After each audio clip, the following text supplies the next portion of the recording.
Was it worth spending 5 days in China in sourcing furniture for a 10,000 square foot villa in India? Hi, I'm Ujjwal Sagar, principal architect and co-founder of Studio Bipolar, and this was my experience in navigating the furniture markets of Foshan, China.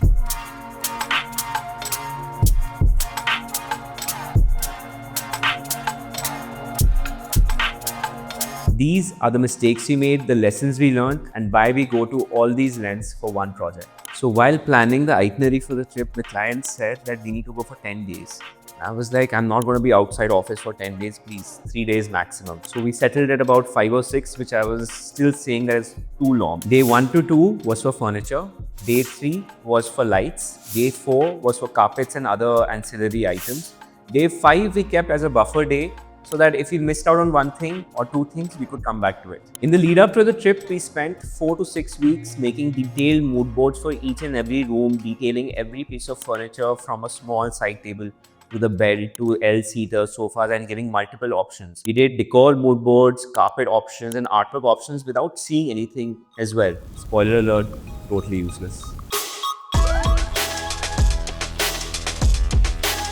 So we landed in China, had breakfast, dumped our bags in the hotel. We met the agent. Wait, who is an agent? I'll tell you. The agent is the person who basically shows you around all the factories. He speaks fluent Mandarin and he coordinates all negotiations, all the selections, all the quality checks and delivery and installation to your home.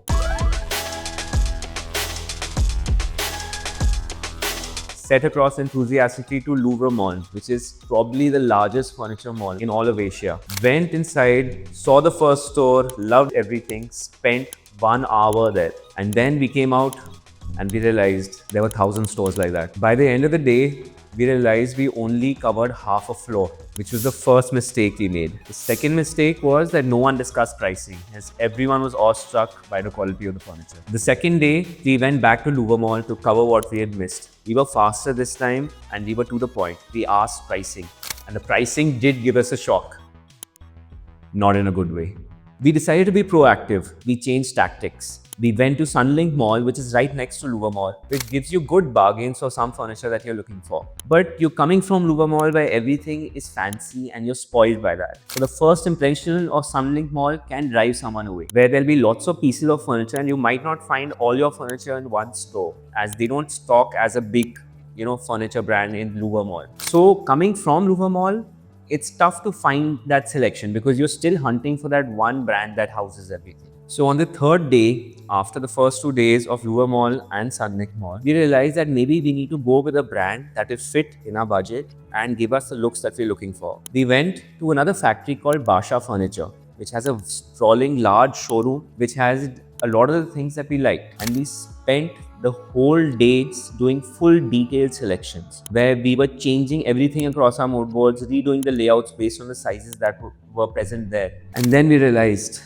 that we didn't have a quote from them. We went back to the hotel thinking we've crossed the furniture off our list. Be it one day too late, but it's done. So the next day we met for breakfast, all happy, and we received the quote over WhatsApp from the agent. That was above our budget. Everyone was sad. Food wasn't going down well. Then we thought, let's give Sunlink Mall another try. With half-eaten sandwiches in hand, we rushed through Sunlink Mall and luckily chanced upon a brand called Plain Homeland, which had the same exact style that we were looking for and at a budget that we were comfortable with. I think 80 to 90% of all furniture items were closed off from Plain Homeland. And I literally gave my mood board to the client that please go to the smaller stores to get one nightstand, one side table, the ancillary items that we couldn't find there. We needed all hands on deck. It was day 4.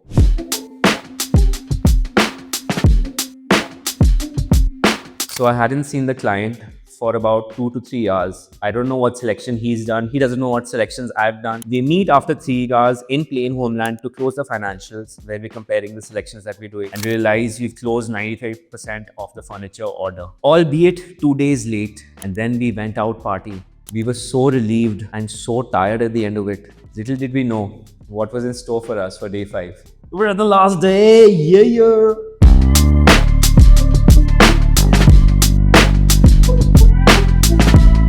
So yet again, we met for breakfast. But we knew that we haven't covered carpets, we haven't covered lights, decor, cutlery. 5 out of the 6 dockets are still not covered. But we were positive. We decided to strategize. We decided to enroll the agent and the client's friend to help us. One person does lights, one person does the carpets, one person does the decor, and one person just does everything else. And we like whatever we like, and we meet at the end. Truth be told, I don't remember much of that day as it went by like a blur. 9 a.m. to 9 p.m., 12 hours of total madness, rushing from one store to the other, so many pro forma invoices, so many purchases. We went to one store, didn't like the pricing. We went to the other store, didn't like the pricing there. We had to stay organized and we had to stay on track. At the end of the day, we all met together for dinner, but just didn't speak to each other. All of us were so tired, all in silence, didn't want to look at any of the selections that we did. Just couldn't stand it anymore. So what happens after you've done all the selections? You take all the bills, you give it to the agent who's in charge of coordinating all the finishes that you selected and all the deliveries to your house. So the agent goes to all the factories, does quality checks, sends us the shop drawings from the factory. We give our comments as well. And he makes sure that those comments are also adapted so that the brand gives you what you have selected, not something else. So what have we learned throughout this whole trip? One, don't skimp out on the days.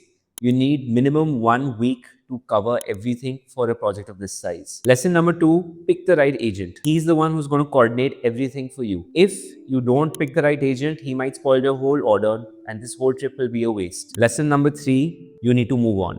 You can't waste too much time in one store thinking, will this sofa look nice in this room? Will this bed look nice in the kids' room or my room? It doesn't make any sense. You need to just click of photos of what you're liking because you can come back to it. Lesson 4 is probably the most important lesson. As designers, we take our presentations and mood boards too seriously. If you're too stubborn that you're trying to find that one piece of sofa that you found on Pinterest in China, you will not. You need to be able to change a layout, change the mood board on the fly, and you need to keep your designer ego aside. You need to pick what you see, how you see it. Lesson 5 is actually something that is not a lesson, it is something that we're born with as Indians. China is the same when it comes to bargaining when you're bargaining in India. Even if you're walking across Sarojini Nagar bargaining for like some 2-3 t-shirts, it's the same. The agent is literally telling the shopkeeper, I'm leaving, last price, and it's almost a shouting match between each other. Leave your egos aside, put your bargaining skills to use. The last lesson, please be honest about your budget with your agent, as he will take you to stores that will fit that budget and not waste your time. So the brass tacks. Why do people go to China? What is so attractive about China? Simple. It's bang for your buck. If you compare quality in India and quality to China, the same quality you will be spending more in India. China also has grades in quality. You can go from a tier 1 to a tier 10 and the pricing of all of them changed drastically. But a tier 1 of India and tier 1 of China, if they're a comparable quality, you'll always save money in China. What I do recommend is don't do any customization in China. Leave that for Indian customization vendors, as we have a lot of good furniture vendors in India who can customize as per project of this scale. China you should choose for if you want to pick what you can see, what size fits, as there is too much of coordination when it comes to customization and an agent doesn't own the factory. So if his coordination is off in the customization, you will suffer.